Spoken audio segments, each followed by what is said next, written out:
Yo, what's up, YouTubers? I don't think anybody ever really offs themselves. I don't think that's what happens at all. I think that people are drained by the problems of the world and they lose hope. And I think that directly comes from a lack of Bible study. If I don't realize that God created everything and He loves me as a basis for my life, then certain points in a man's life, like we see a lot of self-deleted military in the United States. It's because they lost hope. They can't accept certain things, and we are only built strong enough to take those things to God and say, here is my burden, help me with this.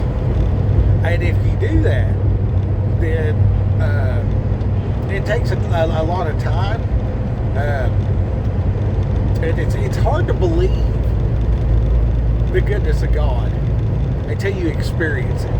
And then when you do experience it, and you realize there's way more mercy, grace, love, care, kindness, patience than just what you're experiencing. You realize there's so much more for every circumstance, for every person. It says that we plant the seed, but He gives the increase. Go look at your yard. God is pushing every blade of grass up. Think about all the grass in the world.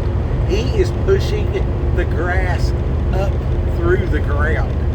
That whole process of grass growing is by His design, by His will, by His effort, energy, and emotion to push that grass up out of the ground.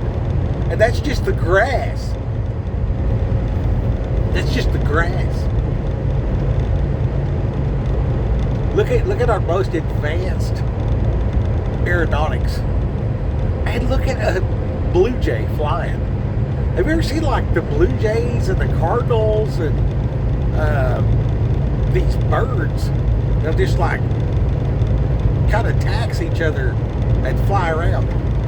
It is, man, like what if we had one of them that was about 40 foot tall? You know what I mean? Like, it's just way, like, think about the strongest fighter, like boxer, MMA, whatever, pound for pound.